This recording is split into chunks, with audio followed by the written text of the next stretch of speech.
Welcome back, everybody, to me talking about the Wheel of Time, and this is the end, my friend.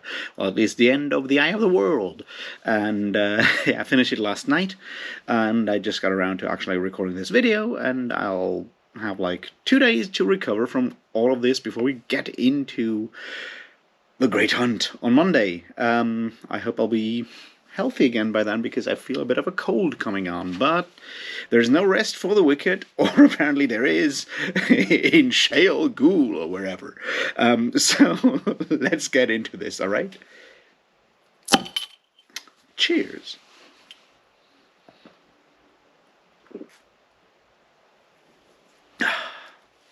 Alright, so what's there to say about the rest of this book? Some good, some bad, and some puzzling is where I would put it. So, let's get started with the good stuff, right? So, what basically happens is everyone is like, oh shit, we gotta save the Eye of the World, because who cares what the Eye of the World is? You'll probably find out at some point. So instead of doing the smart thing, which is going to Tar Valon, we'll just go there with our 3 people, because ta'veren, and, yeah. That's basically what we do. So, to do this really quickly, we have to use the Ways, which is something the Ogier have. We do that, we get to there, we ride into the Blight, crazy shit happens, suddenly the dragon is reborn, or about to be reborn, or whatever.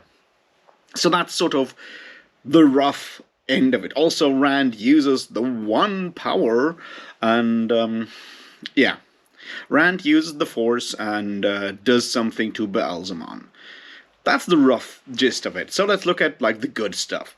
First of all, I like the idea of the Ways. The Ways is something unique. Well, not unique, but something new that, like, shows that Robert Jordan is capable of doing something else than just dealing with Lord of the Rings and some of his influences, because he comes up with something really cool, which is this parallel dimension kind of thing where you can travel along these bridges from place to place quicker than on the outside, and that, yeah, it's really fucking cool. I like that idea.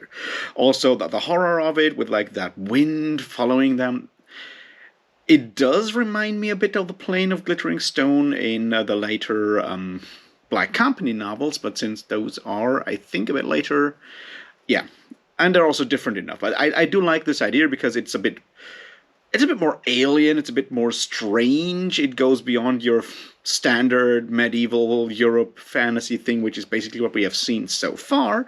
And when it comes to setting stuff, Robert Jordan continues along that path, because the Blight is also pretty fucking cool. Those mutations, it's all warm and stuff. That is actually really, like, creepy, or feels dangerous. For once, it actually feels kind of dangerous, and I do appreciate that. So, credit where credit is due. Robert Jordan has some cool ideas here. Also, having the culture there in the north be sort of pseudo-Japanese, at least I got that, like, idea from, like, how it's described. It's also, you know, it's a bit of a change from, like, your everything is just like medieval and whatnot, and then and so forth, having the Japanese, pseudo-Japanese, sit in the north to fight against, you know, the evil in the even northern north, instead of having them like pseudo-Vikings or what have you. That's pretty cool. So yeah, once again, those are good things that I appreciate. Is there more good things in there? Not really. So let's look at the bad and the worst. So, what is the bad and what is the worst? So the bad, I would say, is... well, there's a few things where, once again, Robert Jordan is just not really good at handling them. So we have seen that sort of, like, Nynaeve is kind of getting, you know, falling in love with Lan. Which, yeah, why not? It unfortunately obviously parallels the whole, like, Aragorn, Eowyn kind of thing in Lord of the Rings. And that's also, you know, even more apparent because we find out that Lan is obviously the last heir of a kingdom that has fallen to the Dark One. So he is even more Aragornish than he already was, because he was a ranger. So then you have that whole situation when she confronts him, and they have that conversation, and he's like, "Yeah, I'm too bad for you. Yeah, you're too good. You deserve something better." The entire speech that Aragorn and Eowyn, that conversation they have around at Dunharrow in, is that already Return of the King? I think it's already Return of the King. Yeah, it's already Return of the King, I think. Yes. So yeah, that bit, and once again, we come to the crudeness thing, and I know this can make me sound really arrogant, but it's a question of preference. And my preference is to have this a bit more like have the author hold back a bit, make these things not too explicit. Robert Jordan is not a person who holds back in that regard, so the conversation is a bit more explicit. It feels a bit more ham-fisted, like a lot of stuff in this book feels like very ham-fisted. And I hope that over time Robert Jordan discovers a subtlety in his books. I have no idea if that will be the case or not, but here we are. So yeah. That conversation and the stuff beyond it is just not really, I don't know. So that's a bit of the bad stuff. What else is not good?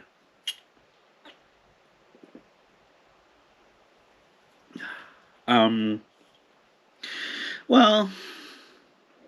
I mean, you have your, like, once again, one of those Lord of the Rings kind of setups where, like, everyone is riding to that one, like, battle in that pass to defeat to do their, like, Thermopylae kind of battle against the Dark Ones and whatnot, and you have hundreds of Murdrol and Trollocs and Drakkar, and it's sort of half Thermopylae, half Helm's Deep kind of battle.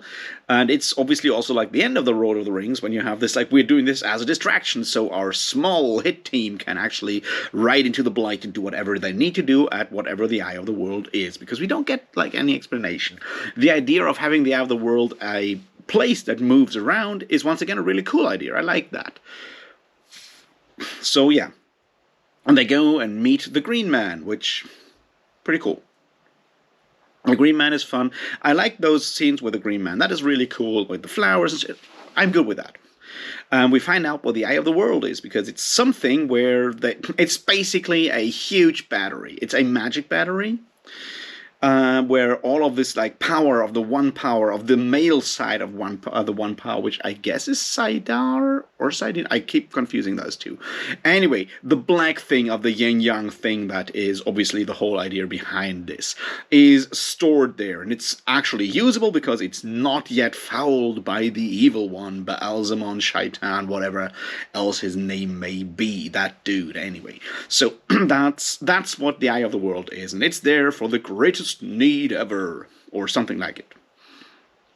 And see, that's not a bad idea, but we're still at the stage where it's like, you could have explained some of that before to make me actually care before they leave for that place. You don't have to explain all of it, but, like, some sort of hints so we see that there are actual stakes here, that there's something to it. It's not just a plot device or whatever. It's not just a MacGuffin. That's sort of the problem that I have with this. I mean, you don't have to explain me the whole fucking thing like Tolkien does in Lord of the Rings, but at least some hints on, like, why saving the Eye of the World is important.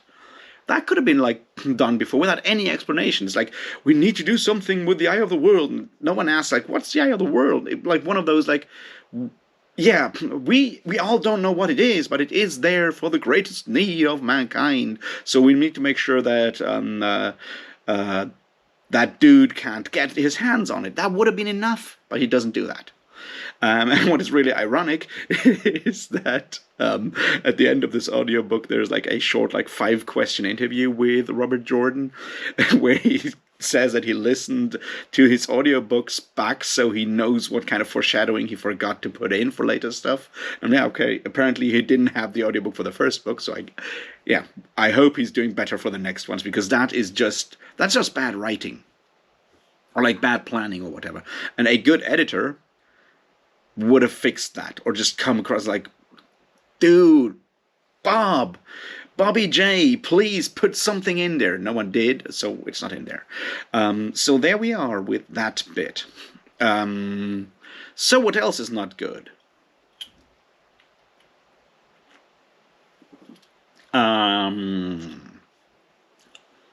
Well, there is that whole thing with those, like, evil wizards that show up once we have that battle near the end. And, yeah, we come to the same thing because Robert Jordan is not explaining stuff. So we know at the beginning that the Dark One and all are they the Forsaken or whatever they are? I always want to say the Taken, but that's not correct. That's because I've read too much Black Company recently. Well, not too much, but I've read a lot of Black Company recently. But those guys. And then two of them show up. We have no idea what those kind of people are, and that's a problem. It's like, yeah, so an undead guy and a guy in a mask show up, and they're apparently evil wizards. It just lacks impact because we never got any of that. And once again, I don't mind being thrown into a world without like full-on big info dumps. I don't mind that, but you need to make sure that the reader can actually, have like feel the impact of those two guys showing up. It's like, yeah, right. Those are apparently badass wizards. And they're supposed to not be here. But then again, there's a lot of stuff that happened that wasn't supposed to happen. So why am I surprised by this? It lacks the kind of impact where you're like, holy shit, those two guys should not be able to be here. This is like actually like high level threat. This is not just two dark wizards showing up and doing dark wizard things. This is literally like we have the Dark One basically already bending the bars of his prison and looking out of it. It's like, this is, yeah, and he kind of misses that chance once again. And then we just have like a bit of a punch up, and yes, the Green Man suffers. The Green Man sacrifices himself to take down Mask Boy. I really have like no idea what his name is, and I don't care. And then Rand runs up the hill, and the other guy follows him because Rand realized that it's obviously him that we're after, and we could not have guessed that because obviously he's our like main character, so of course it's him. It would have been fun to have like, and I think that's sort of like a structural problem with the entire novel is that while Robert Jordan plays with the idea of the Chosen One not being one, but actually three people with his Taviran thing, and Perrin and Matt and Rand being all in there, but because he chooses to make Rand his absolute main focus character throughout this novel, I have no idea, hopefully, probably, most likely it shifts over the next couple of novels, but until now, Rand is our main focus character. Yes, we have a bit of Perrin's viewpoint during the whole Wolf and Tinker like situation, and that's cool, but we get no perspective on Matt. Matt is just jumping around doing dumb shit all the time, but that's it. And that makes it very difficult on a structural level for a reader to not focus on Rand as the main character. So unless he actually, pulls a switch later on in, say, The Dragon Reborn or something like that, and forces when we suddenly realize that, no, Rand is not the Dragon Reborn. He's just whatever. Unless he does something like that, which I obviously don't know. He kind of spoils it a bit because we're like, yeah, of course it's going to be Rand because he's the one whose perspective we get all the time. And he actually follows through with that. It would have been so much more fun if it's like, we get Rand's perspective and then at the end of the day, we just see Matt run off and then he comes back and it has happened. And I'm like, that would have been really cool. But he doesn't do that. He stays very traditional there, and the idea of playing with it's like there's three, not one. So what the fuck's going on? He spoils that through like choosing to just do Rand's point of view. Like he could have switched it if he'd switched around Matt, Perrin, and Rand throughout the novel more. The idea of like who's going to be the actual chosen one or what have you. Would have been more the surprise or the guessing would have kept going on, and it doesn't because we only get Rand. Only Rand gets the cool adventures. He gets to meet the queen. He gets to meet the princess. Yeah, you know what I mean. That's sort of the issue that I have with this.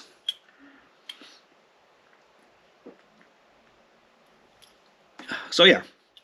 But Rand is able to use the one power. He does that. He defeats the whole thing. he kind of shuts off Baalzamon Shaitan's connection to whatever dark source he is using. We don't know who that is, what that is.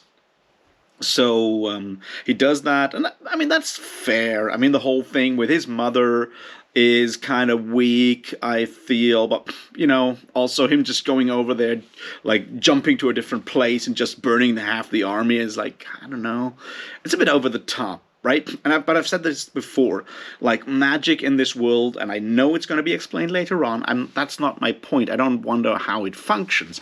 I'm just saying that for a 14-book series, even though I know Jordan planned it to be just 12 books, even for a 12-book series, to have our main character, our supposed main character, take down an entire army with a firewall and an earthquake at the end of book 1 does not leave that much room for stuff to become more intense later on. So you need to shift around with all kinds of other stuff, and you're risking to be bogged down in repetitions because you have like very little wiggle room when it comes to escalating further. We have that once again here with Rand, who has no explanation and no training whatsoever.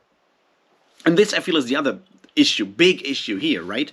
It's like before that he used magic twice. He used it with Bella, which Moraine tells him later on, and then he uses it again, obviously, when calling down lightning on Goad in Four Kings. But those were intuitive things, right? He goes and wishes for something and it happens, and I can live with that. But what he does here, he wields the power. And yes, it is mentioned that the power is just moving him along. And he says that later. But he has suddenly a sword made out of light and he can wield it. There's control there. And no one ever taught him how to control that power. So how does that work?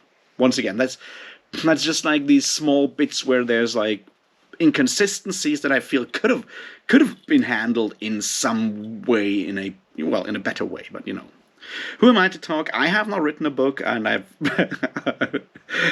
no idea. But that's sort of my issue with that battle. So I don't know. Let's. What else is important to talk about with that final battle? So yeah, he basically drains the battery, and it turns out the battery was also a safe, because in it were kept a bunch of things.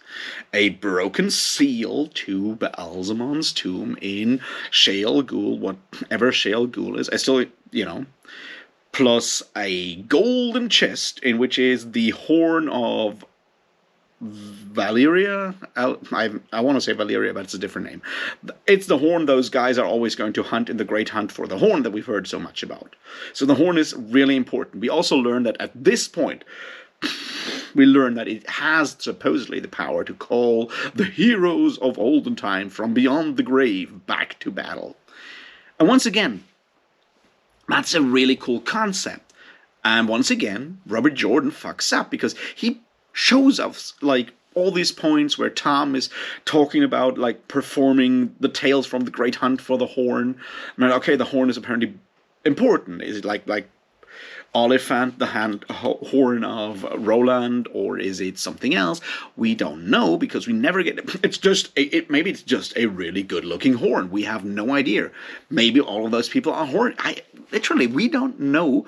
And it would have been so easy to just drop that in at some point, even in like when we have those like quotes from Tom performing. It's like, and they ride and they do and they whatever. It's like, to find the horn that brings back the dead. Like, it could have been done so easily, but it does not do that. He just tells us at the end when they have the horns, like, oh, by the way, it actually is a necromantic horn. So, I don't know. Plus, the banner of the dragon reborn. And we kind of finally we get the connection that the dragon was the guy from the prologue who went mad because apparently he went and touched the true source, which you don't do because it's fouled, and so forth. But, so we find the banner, so the banner can be raised again, and there's all these prophecies that were mildly hinted at that they exist. and to wield the sword that is not a sword, all that crap. And we find a broken seal to Shale Ghul, which is never explained what Shale Ghul is, apart from, everything bad is bound in that place. And we don't ask the question of how that seal could have been broken, and as a broken seal be already in that eye of the world, that magic safe, right? Because that means that seal was broken from the start and never actually put in place, because it was down there in that safe when they built the safe, which is the eye of the world, at the point when the world was just breaking and so forth. So the fuck? Anyway, we have all of that. They go back, 9-8, and we split up the party. And Rand decides to never touch the true source again, so he wants to become something else that keeps him occupied, so he does not do anything dumb with power, which I assume is becoming a warder. So he trains with Lan. The rest goes back to Ammon's Field, and the girls go to Tar Valon to become super witches, or Bene Gesserit, or whatever. Aes Sedai, I guess. All's good, and we could basically stop there unless the whole Taviran thing drags everyone back in. Will it? I assume so, and we'll find out all about that on Monday.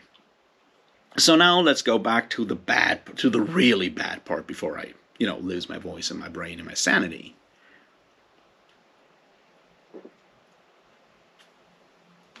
What is the really bad part? Of course, it's motherfucking Padan Fain, the hook-nosed merchant, greedy, hook-nosed, and evil. And this is, when I said at the beginning, in the first chapter, in the first video, that Padan Fain having a huge beak of a nose and so forth is a Jewish stereotype, or not a Jewish stereotype, an anti-Semitic stereotype. Yes, it is. Turns out he is also evil, and a traitor, and a coward, still greedy for power, and working with that huge conspiracy that's controlling everything and taking everything down, which are all parts of anti-Semitism, anti-Semitic conspiracy theories. And this is where we come to the point where it's no longer just a inconsiderate choice. It's whatever, Robert Jordan was I need a peddler, I'm good with that. He's skinny and has a huge nose and huge ears, or whatever. It doesn't even say huge ears, but it's just the vision that came into Robert Jordan's brain, because Robert Jordan is obviously a person who has gone through centuries, almost 2 millennia of anti-Semitic thought in Western Europe and the United States. No, he also decides to make that guy not only, to make that guy a traitor and evil at heart, and this is so fucking unnecessary, which is where my problem, right? Padan Fain being a peddler and looking Jewish, I can live with that. It's not good, but it's 1980s. He comes up with that. Those were different times. Padan Fain being captured by the Trollocs and the Murderall and being forced into service, I can live with that as well, because it's not really his choice, and he crumbles, and he's turned into an evil person in that situation. I can live with that as well, but Robert Jordan does not do that. No, what he does, and this is the terrible thing, is Moran's no, he has been evil from the start. He has been evil for 40 years. That was fucking unnecessary. That is where it turns from just a passing resemblance and passing sort of unconscious, subconscious, or whatever anti-Semitism. That's where it becomes conscious and problematic. It's that was fucking unnecessary. You don't need the guy to be evil forever and deciding to sell his soul for greed and whatnot. You don't need to do that at fucking all. It's totally fine to say, yeah, he's a traveling merchant. The Dark One stretches his hand. He takes that guy because he's just passing by when a Murderall happens to be there. And they torture him and force him to do whatever he has to do. That's fine. That would have had the same impact on the story. You basically make him Gollum without you basically make him Gollum. And which is because he's filthy and he follows them everywhere. He's basically Gollum. But what we always tend to forget with Gollum is that Gollum, as Smeagol, does not start out evil.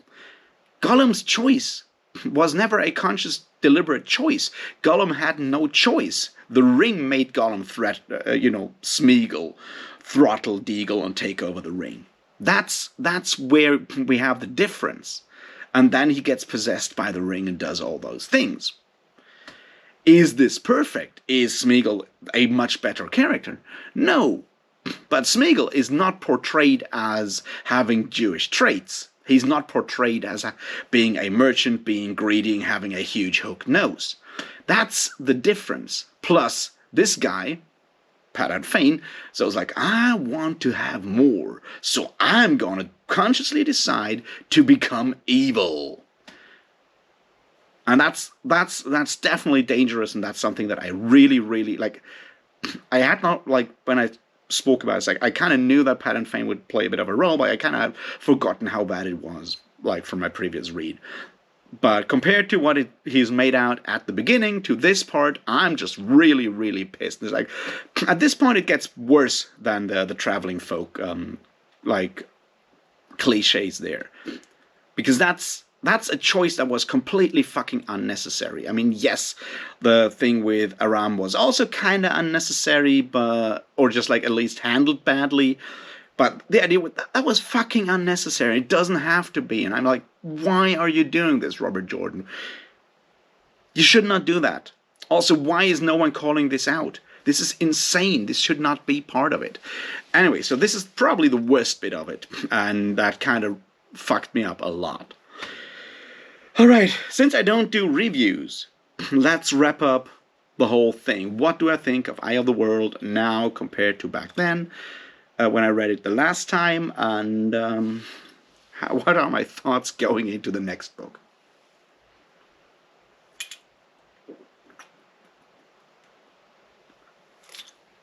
All right, so I change as a reader over time. I become more tolerant, calmer, all these things. No, I don't. Point is, when I last read it, I was very much hating the book. A lot, which is why I stopped reading it.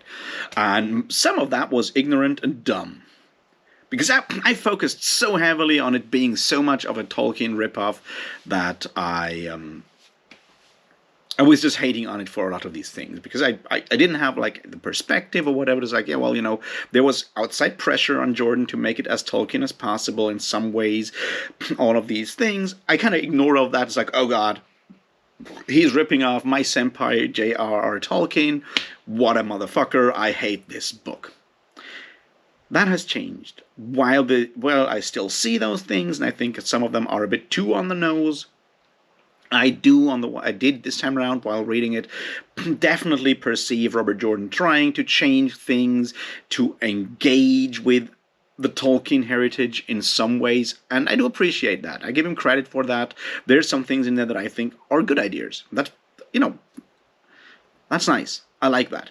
I like that whole idea. I see it is there. I don't see it as this big, like, this is funny. I quickly said this is funny because there's this, like, once again there's like this short interview at the end of the audiobook, and he's also asked for that, and he's like, yeah, you have these stories like Tolkien, and then the wizard shows up, the wise man shows up, like, you're chosen, you have to do something. And he's like, yeah, that's not how that works in the countryside. What happens is they're like, yeah, have a beer, have another beer, and then they slip out the back way and ignore him. And he says, like, that's sort of his idea for how Wheel of Time started out, where people don't want to be the chosen ones. Like, but you do exactly the same fucking thing, even worse than that, because you basically force everyone to become part of that party, whether they want to or not, through external force, which is exactly the same thing as happens in Lord of the Rings, because whether Frodo wants to leave or not, at the point where the Nazgul show up, he doesn't have any choice. So you're doing the same thing. So and this is sort of part of what I see here, in general from this book, when I take away, is like, Robert Jordan is aware of what he's doing. He has ideas of how to engage with fantasy literature in general at the time. He probably ignores all the good stuff that I've not all the good stuff, but he ignores parts of like what is already happening in fantasy at the time. But not the point here. He has good ideas, but at this point in his career, he is very much incapable or not yet skilled enough a writer, or not that self-conscious, not yet self-confident enough of a writer to actually do what he sets out to do, and he fails at a lot of that through sticking too close or being too clumsy with stuff, being too on the nose, too ham-fisted when it comes to character descriptions, being too crude when it comes to character development here, or emotions, broadcasting, basically broadcasting the alignment, to use a role-playing game term, right? Broadcasting every single fucking character's alignment through their visual description. That doesn't have to be the case anymore. Even in 1984, when he starts writing this, especially in 1990 when he actually gets published, we did have characters that were like a bit more subtle. We have that. I see him trying to make like politics part of it, to have the idea of political and social whatever conflicts within his world. He wants to do that. We have that whole thing in Camelin, right, with the populace being against the Aes Sedai being there. I see all of these things showing up, but once again, he fails at actually making those things meaningful and making those things stick, and that's a bit of a problem. The way he withholds bits of the world that make those stakes of the conflict later on, of running to the eye of the world and so forth, meaningful, is another failing here that I find problematic, or not problematic, that makes this book not work for me, is what I'm trying to say. Right? It's not problematic in that sense. And, then there's like dumb decisions like having that riverboat captain talk like the cheesiest comic book pirate ever written. That's just annoying as fuck. But, whatever. Plus, we have those cliches. We have questionable choices when it comes to how to propel the narrative. Those being lack of communication on the one hand, and ta'veren, which is not really explained so far. I hope for more in later books. That's the other bit there that I would say like those are very ham-fisted tools to propel the narrative. And then the most egregious thing that I definitely did not notice when I last read it are how he describes some cultures, how he uses. Once again, I'm not claiming he does this on purpose. I'm just saying he does it unwittingly in the case of the traveling folk, the tinkers, where he sets out to say, we have the cliche that all of those traveling people are stealing babies and are bad people. No, they're not. They're actually passionate and musical and so forth, where he goes from the negative stereotype and tries to disarm the negative stereotype that's out there in the world. So I assume his intentions are very good. And what he does is he flips to the positive stereotype, which at the end of the day is still a stereotype and is still harmful. But this is one that I totally give him. It annoys me. I was mostly annoyed about the Aram part because that's the dangerous bit. But the rest of it, it's just, you go and read about the river traveling people. I keep forgetting their name in the third Terry Pratchett book and other stuff like that. That's just like how we as Westerners dealt with traveling people, with Sinti, Romani, and other traveling people in literature in the 80s, because general awareness of that discrimination was not yet that widespread. So I'm giving them that apart from the Aram bit, because that one is just dangerous. That was just dangerous. The same kind of with Padan Fame, which is definitely the most harmful thing there, is like to put these things in there and then make that guy the actual bad, make him evil and part of the conspiracy, of the evil conspiracy, beyond what is necessary. It's already a dubious choice, but why not? He's a traveler. He comes around. That kind of makes sense. He travels around. That's a good idea. Not a good idea, but I see why you would do that, and so I'm giving him that as well. Fine, do it. But to then go and point out that he is like voluntarily evil from the start, that was unnecessary and is definitely an anti-Semitic stereotype that I really, really would not want in my fantasy.